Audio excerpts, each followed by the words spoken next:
Regis! Damn it. Locked. No way I got the place wrong. This is it. Gotta be. Gotta be another way in around here.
Decaying bones.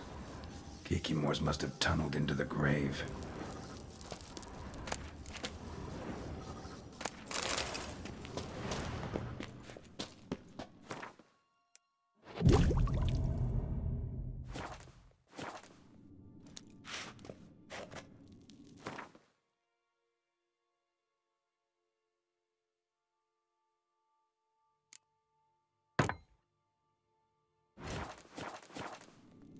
Kikimore eggs. Need to incinerate these to ash.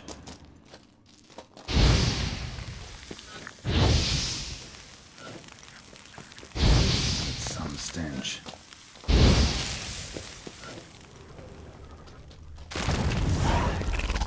Shit.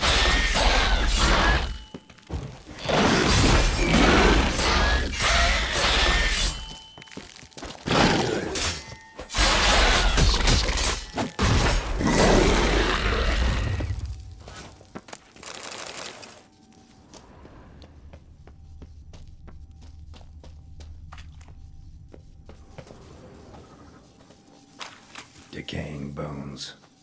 Kikimores must have tunneled into the grave.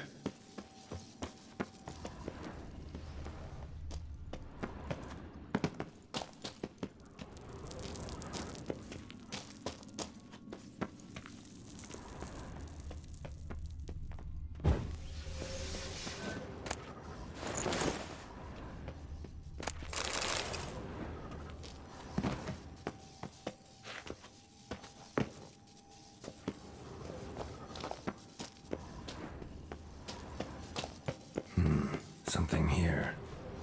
Where's that artifact Kira gave me? Interesting.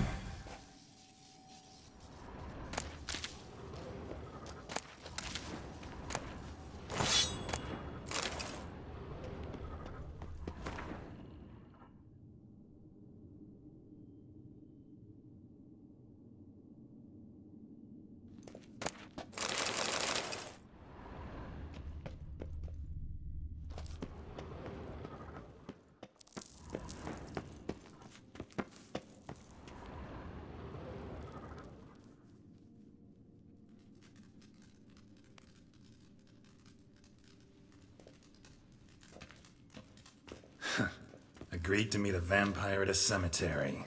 How much more cliché can you get? Nothing comes readily to mind. Could have left the door unlatched. What of my privacy? I value it rather deeply. Unmolested, especially by unwanted guests, that's my preferred state. Besides, I knew you'd find a way to get in. True enough. Need to find your friend. I'm hoping you'll agree to help. I shall do whatever's in my power. Yet what you want or even need must matter little. What matters is what Dettlaff wants. If he does not wish to be found, you will not find him. Ever. End of story. Come on. Gotta be some way.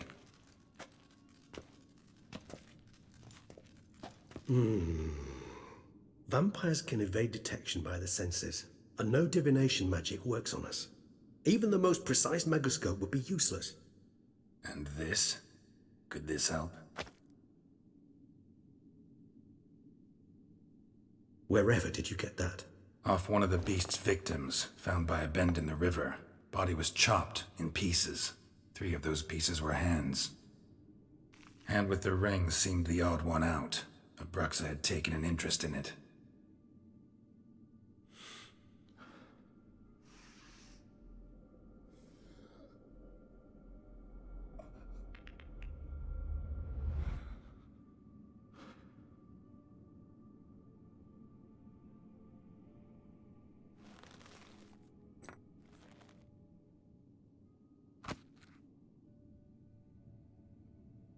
It's Dettlaff's hand, without a doubt. It will do splendidly.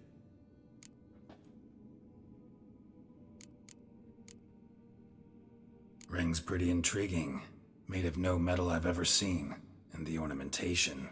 It comes from our home, where we lived before the conjunction of spheres. It's actually mine. I received it from a dear old friend. You might call him a humanist. He saw us vampires as guests here, guests who owe their hosts, meaning you humans and the elder races, respect. Respect? Meaning not to treat us like cattle to be slaughtered for food? Precisely. And the reason why I, in turn, gave it to Dettlaff. To remind him of the ideals my old friend championed.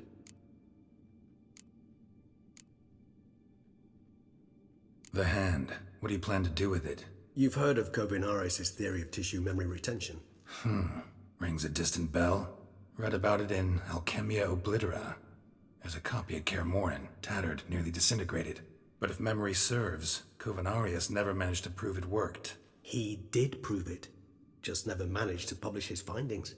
He and I corresponded, you see, after we became friends. Thus, I know he completed his research and performed the first tests. It's complicated, so without delving into details, it is possible to use any piece of tissue to reconstruct what a whole body experienced. How's it work? We need any special equipment? We must brew a decoction which Kovinaris gave a rather poetic name, resonance. Once imbibed, it sends one into a trance similar to that induced by narcotics. This triggers visions of events linked to strong emotions experienced by the tissue's owner. Picture it as dreaming a fragment of someone's life. Any chance we might see what Dettlaff was doing just before he lost his hand? Indeed. Though I also hope resonance will reveal the location of Dettlaff's hideout. Can't you just summon Dettlaff? You're both higher vampires, there's gotta be a way. If I'm to be entirely candid, there is indeed one.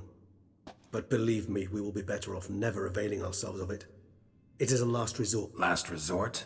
The hell? There is a being who can summon Dettlaff. Possesses the authority, even the power, to force him to appear in a given place.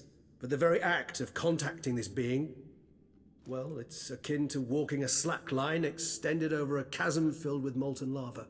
An exercise as perilous to me as it would be to you. A risk I'm unwilling to take. I beg you, let's do it my way. It will be both quicker and easier. Kovinaris spent half his life proving his theory. Wild guess. Making a dose of resonance won't be easy. You guessed correctly. In addition to Dettlaff's tissue, we shall need a powerful occipital lobe stimulant. Effectively a poison. Well, got a few ingredients to choose from. Unfortunately, all are pretty rare. There's Mamoon glands, but closest ones I know of are in Vizima.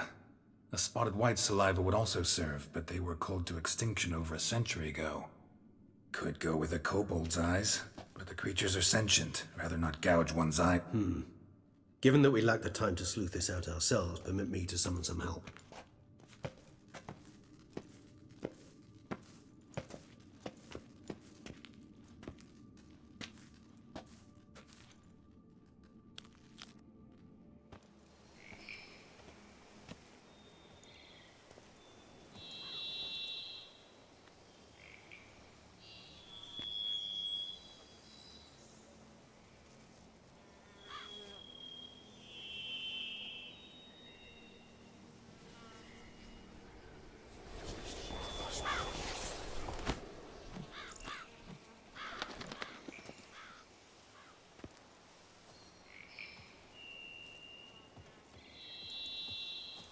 was that? A raven? Rather a common sight at this latitude. Very intelligent fowl. I asked him to look for the creatures you mentioned, him and his brethren. Perhaps they'll find one in the area, and I would hazard that a flock of ravens will spy any said creature faster than a solitary witcher would, with all due respect to your skills, my friend. It will take them some time, nonetheless, so perhaps you'd care for a snifter of mandrake.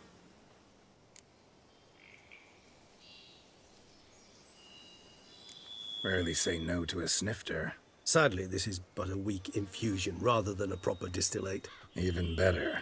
I remember your mandrake hooch. Made people say things they'd have rather kept to themselves. Now, what could Geralt of Rivia prefer?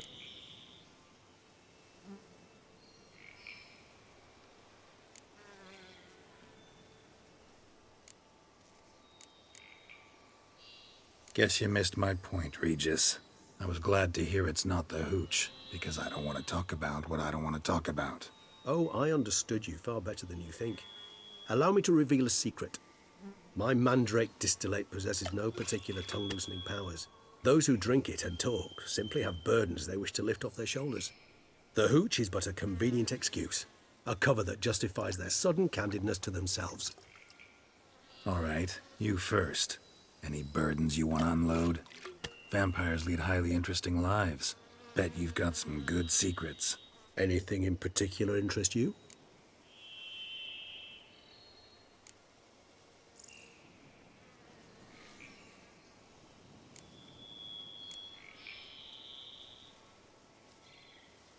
Gotta ask you the big question. One everyone wonders about. What happens after death?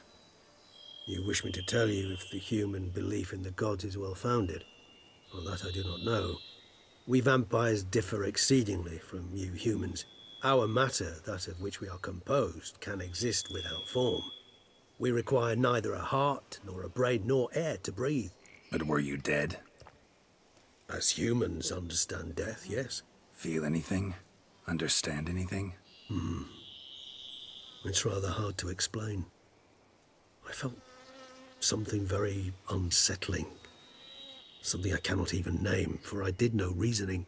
Only after rebirth did I begin to understand that what I had felt was cold and unimaginable fear. If not for Detlef, I might have drowned in an eternity of icy terror. Can't have been alive then. Sheesh, experience like that must be vicious. Indeed, it's hard to compare to anything I know. Yet you are aware we don't see death as you do. The way you cling to life, we find it entirely peculiar. You are mortals, ergo it's a foregone conclusion. You will die. Thus, I often find myself wondering why you try so very hard. To die at 20 years, 40, even 100, what's the difference? They're all but the blink of an eye. Depends on your point of view. Man who's got 1,000,000 crowns to spend can't possibly understand one who's only got 20. Very true. One's outlook can indeed change much.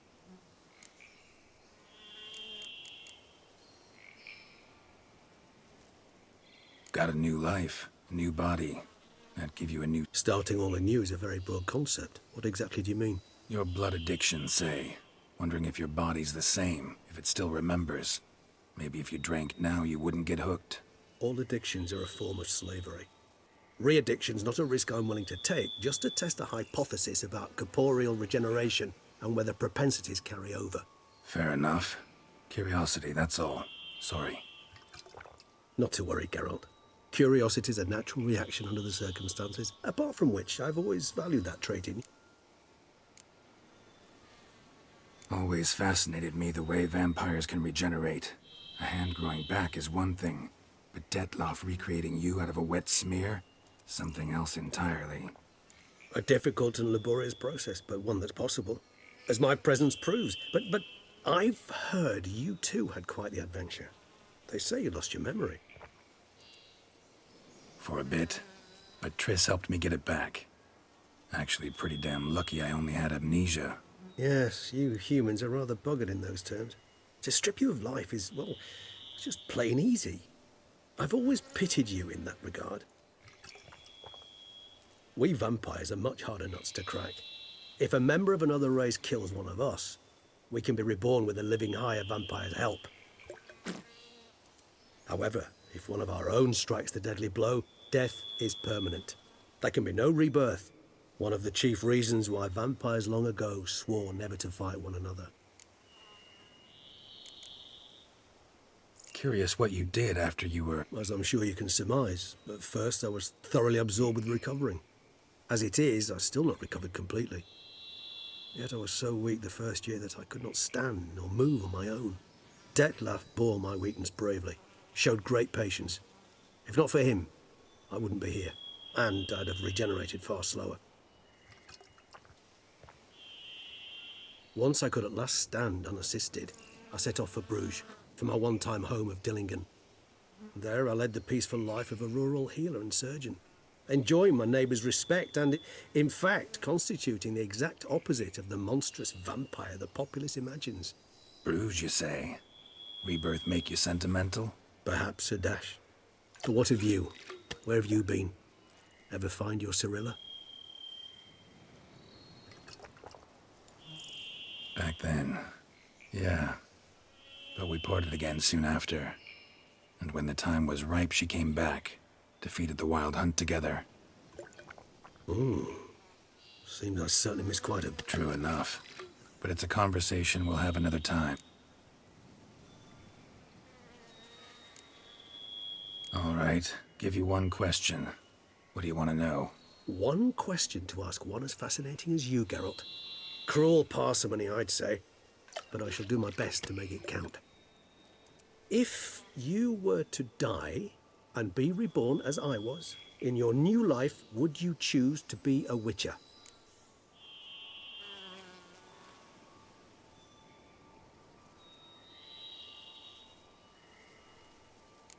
See, Regis. Doubt I'd know how to be anything else. Ever tried? See, you're determined to get an answer. To find out if I like being a Witcher. Just refuse to ask directly, as always.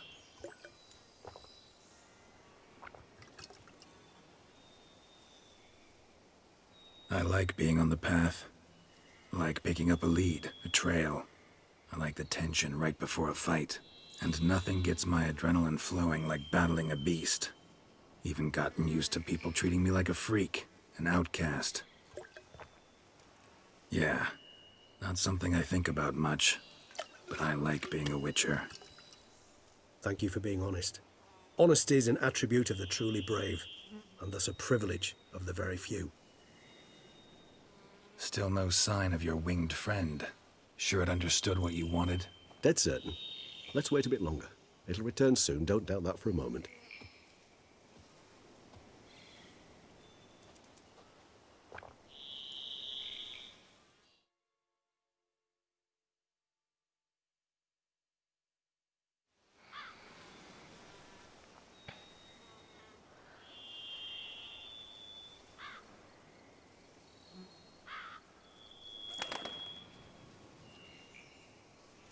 Ever vigilant, even in his sleep.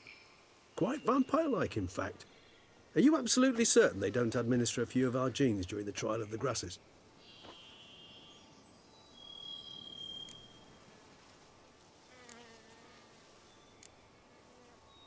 Far as I know, none. Now what you got for me? You were right. No kobolds or mamoons for miles around. Knew it. Allow me to finish. You see, there's this spotted white. It haunts an abandoned residence in the Caraberta woods. Impossible. My brethren hunted down every last spotted white before I was born. Then it seems you must revise your knowledge of spotted whites. For somehow this one managed to survive your brethren's onslaught. It seems I know this home it haunts. Recall a tale about it. Locals believe the place cursed. Perhaps that's how the white survived entirely unmolested. Know anything else about this curse? I don't recall much in particular. Really don't attach much importance to such things. It was mentioned to me as an anecdote, no more. Come on, search your memory. Something, anything could be important. I believe it had a relation to hunger, or, Perhaps greed, rapacity. Someone was punished for something. Textbook definition of a curse, pretty much. Sorry, Geralt. I try not to clutter my mind with the details of every far-fetched tale I happen to hear. What are your thoughts? A specimen of a species thought long extinct, and a curse in one place. Ah, professional curiosity. Personally, I've nothing against you delving into this dilemma, but please remember we need the White's saliva. Nothing beyond that. Whites rarely appear in the woods, even less likely to find them in abandoned human homes. They inhabit What's your point? This might not be a spotted white after all. Your little helper might have made a mistake. I sincerely doubt it. Ravens are devilishly intelligent creatures, and they've highly... What exactly did they observe? The area around the estate, it's... Spoons. Spare me the skeptical smile. I'm but the bearer of this news. Or perhaps this spotted white is a hoarder. Let's do this. Start making your decoction. Do you imagine the white will simply sell you? Worst case scenario, I'll bring you its salivary glands. Yeah. For a moment there, I imagined you asking the white to spit into a vial. Quite amusing as a thought, but the salivary glands will do. So, Yes, till later. I shall start by perusing some tomes. tomes? Thought you were gonna make this decoction. We require one last ingredient. Alas, obtaining it could prove a trifle toilsome. Thus, I hope to identify a suitable alternative. All right. And to you, my friend.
Faster.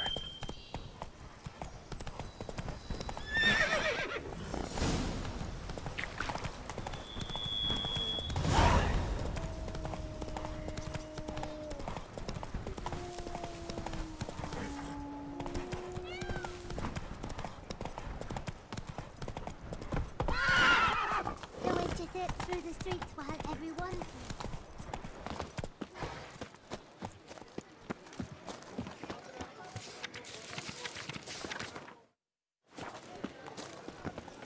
Me oh my! A rich fella! Ah,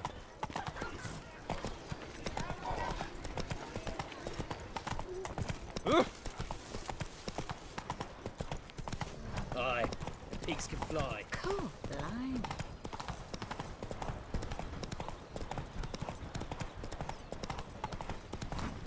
Here's some free advice, Richmond.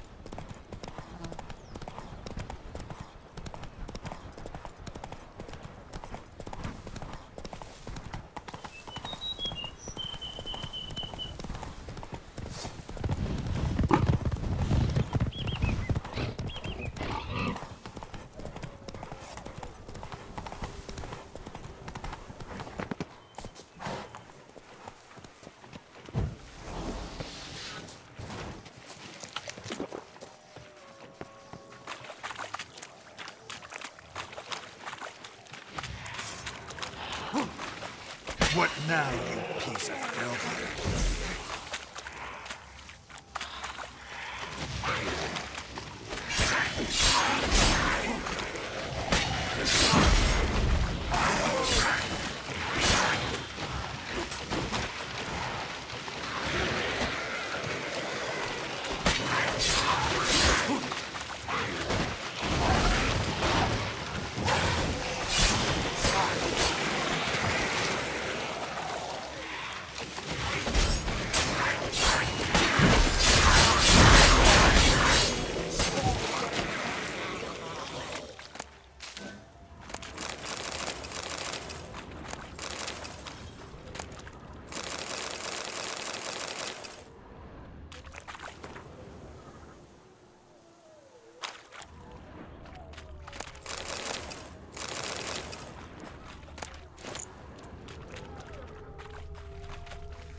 guests.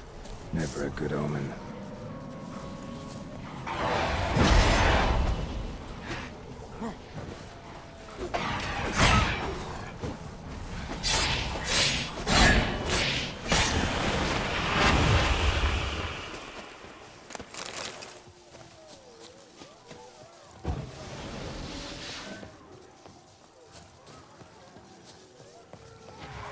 How you like that silver?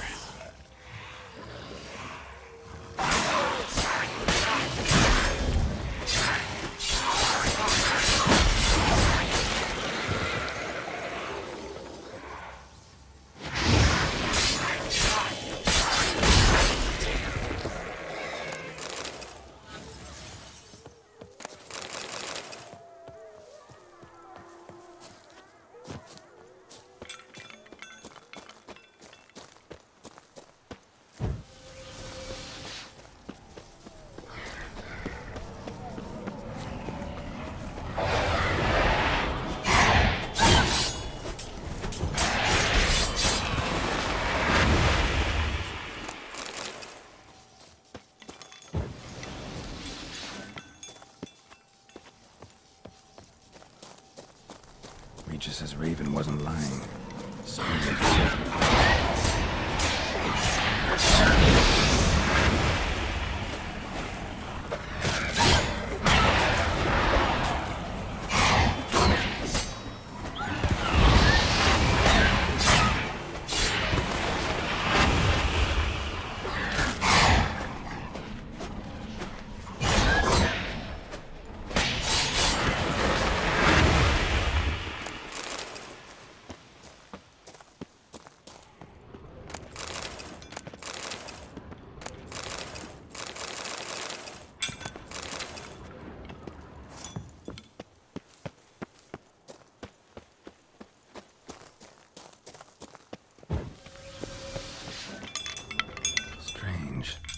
Sense that the spoons are beating out some kind of rhythm, a message, trying to tell me something.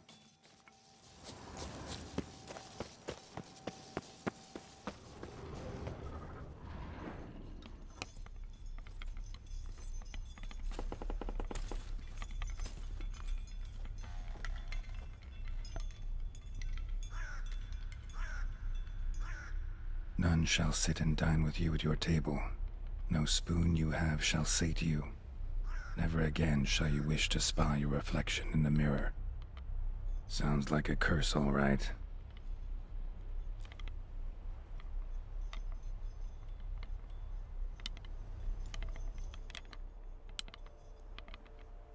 Somebody's clearly obsessed. Regis mentioned the place might be cursed. Can't be a coincidence. Need to look around.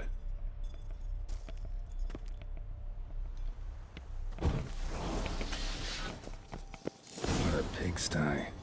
Need to search it thoroughly. Find a way to collect some white saliva. White's obsessed. A real collector. Thoroughbred. No spoon you have shall say to you. Whatever lives here treated that literally. Still searching for the right spoon. Spoon. Pretty ordinary. Maybe a little old. Skeletons. Doubt they came here willingly. This have anything to do with the curse? None shall sit and dine with you at your table. It'd make sense.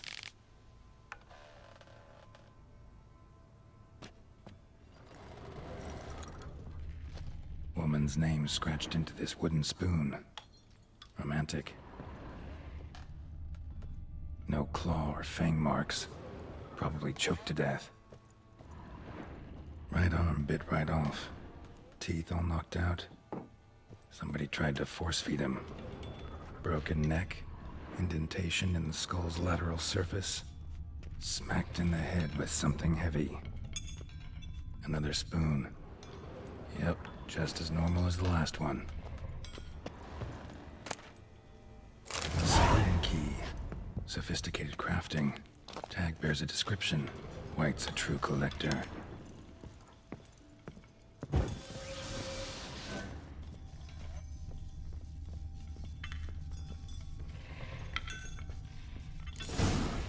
Actually does seem like a White's lair. Bit atypical, but still. Cauldron should be somewhere around here. White's obsessed. Real collector.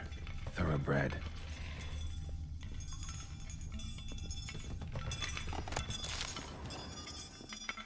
Spoon. Pretty ordinary. Maybe a little old.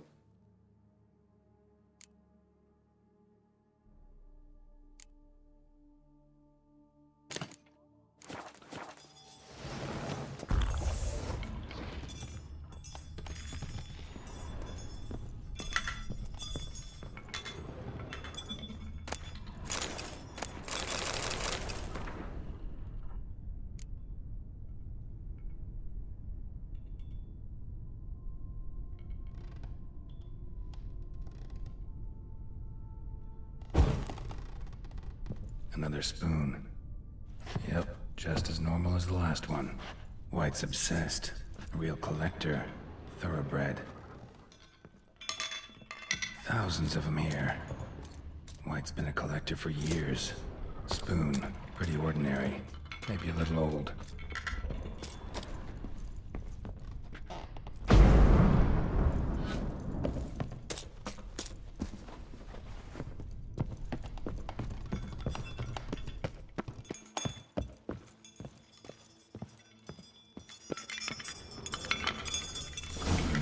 For. White's not particularly tidy. Table's set.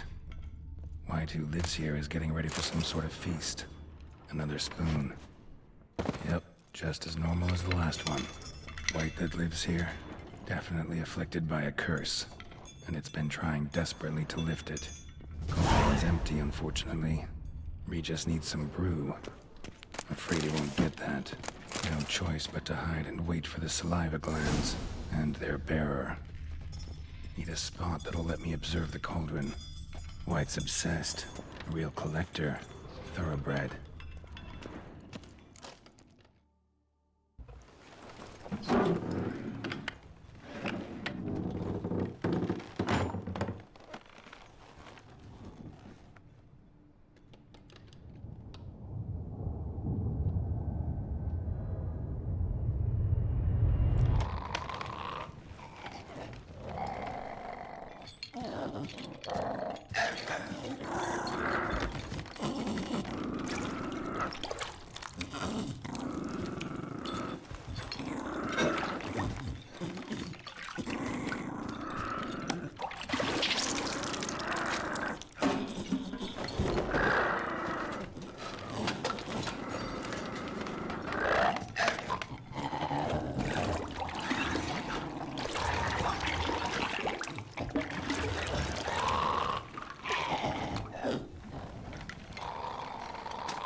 I'm not gonna hurt you.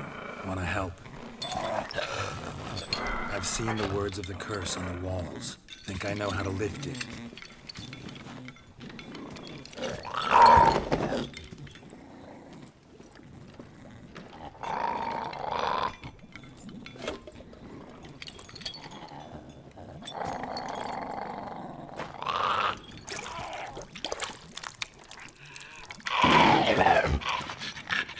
You tried to bring folk here, convince them to sit at the table with you, right? Well, I'm gonna be your guest now. Your willing guest.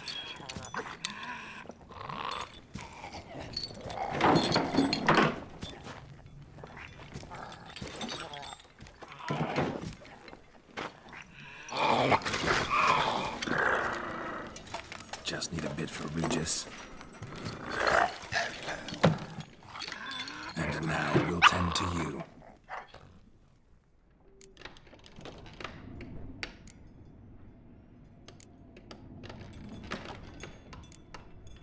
Need to get this right. Words of the curse were... None shall sit and dine with you at your table. No spoon you have shall sate you. Never again shall you wish to spy your reflection in the mirror.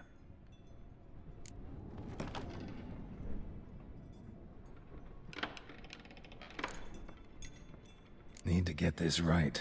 Words of the curse were, none shall sit and dine with you at your table. No spoon you have shall sate you. Never again shall you wish to spy your reflection in the mirror.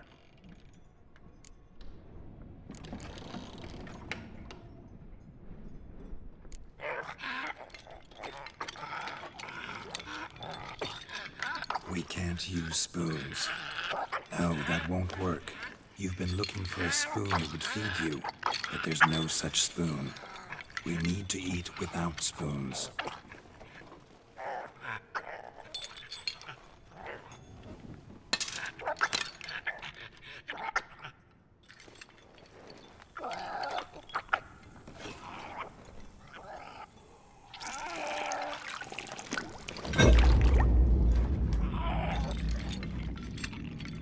Open your eyes. You need to see your likeness.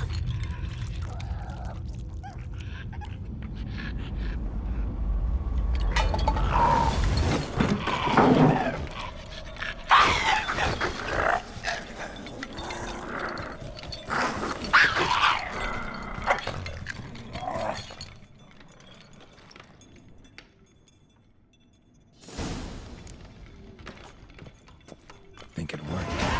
Just not quite like I expected. Need to see what happened to the white. Won't be hard to find given its stench.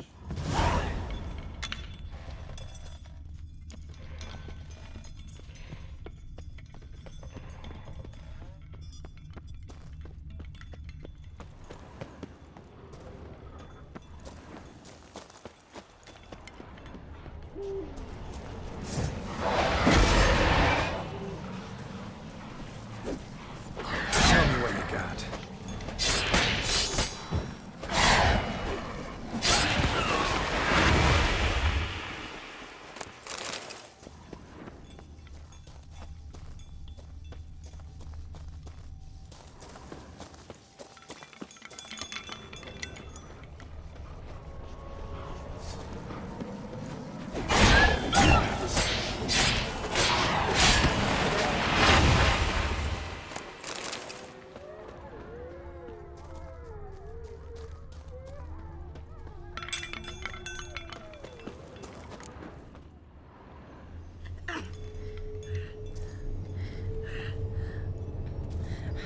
Shh, easy. Not gonna hurt you.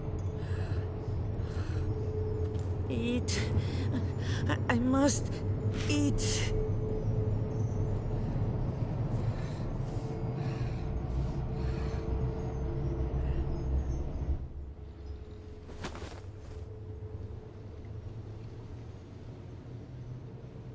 I'll take you someplace safe.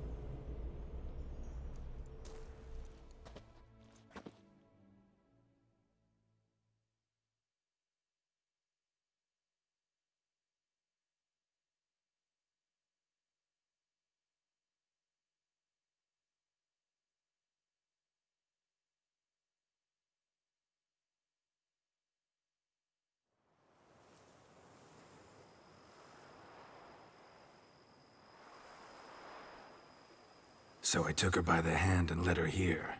Seemed the only sensible place for her. You did the right thing, sir. She should recover quickly here. I'm deeply pleased, finally, to make your acquaintance, sir, though I do regret the specific circumstances. In all the commotion, I fear I neglected to introduce myself. I'm Barnabas Basil Folty, and by order of the Duchess, I am to serve as your major domo at Corfo Bianco. Nice to meet you, Barnabas Basil. Love to talk more, but got urgent matters to attend to. While I'm gone, please make sure she gets everything she needs. Don't worry, sir. I shall see to everything. She is safe here and in good hands. She'll soon be back on her feet. Might actually take a while. She hadn't eaten anything in over 100 years when I found her. Horrid. Whatever brought this about? Told me her story on the way here. Her name's Marlena. She was once the very beautiful and proud heiress to the Trastamara estate. One evening, when she was holding a banquet for friends, a beggar came to her gate seeking alms. He had a bowl and a spoon with him. He sat outside her fence and waited. I've heard of the custom. An ancient rite of hospitality that obliges one to give food and drink to such a guest lest he depart hungry. To neglect the custom is to bring great misfortune down upon oneself. Marlena didn't care a whit for the old customs. She drove the man off, saying she'd rather feed the leftovers from her feast to her dogs than to give the beggar anything. The beggar then broke his spoon, cast a curse. She was beautiful, so he said she'd never wish to look at herself in the mirror again. Since she adored feasts, he swore no one would ever wish to sit and dine with her. And as she even refused him the crumbs from her table, he swore she'd never find a spoon in the world that would sate her hunger. A harsh punishment. I imagine lifting the curse was hardly simple.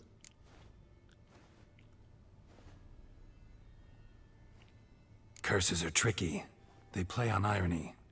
Always gotta figure out what the catch is. Marlena had spent decades looking for a way to lift it. Transformed into a wight, she stole spoons and lured folk into her home, trying each time to get them to dine with her. Didn't work. So what did? Someone had to sit down and share a meal with her, of their own free will. They had to eat without using spoons, and make her look at her reflection. That's it? That was all it required? Simplest solutions are sometimes the last that come to mind. Besides, when you're a wight, it's pretty damn hard to find willing human company for a feast. I imagine so. But, most importantly, it is now... Vineyard comes across as a place with a rich history. Know who owned it before? Baron Rossel, who went bankrupt, forcing him to sell the estate to the Duchess. The Baron, in turn, had purchased it from Monsieur Bolius of the Headsman. A truly... He was actually a headsman? No, not him, but his great-great-great-great-grandfather. Indeed. Apparently, he was a common cut-purse who somehow secured for himself the post of ducal headsman in Beauclair. He never hesitated, not once. Never sliced unevenly, never botched a job. Monsieur Bolius, on the other hand, was an engineer. Sadly, misfortune struck, and he lost his sense first of smell, then of taste. Additionally, he could not... Shame that. He gave up making... Not at all. He made even more of it. Began throwing wild balls to which he'd invite friends from far and wide, in order to treat them to his wine and delight in the fact that at least someone could enjoy it.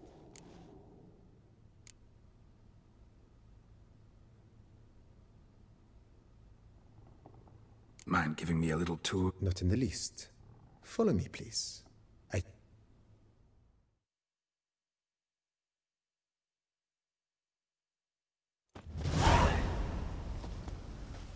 Behold, sir, your estate in all its splendor.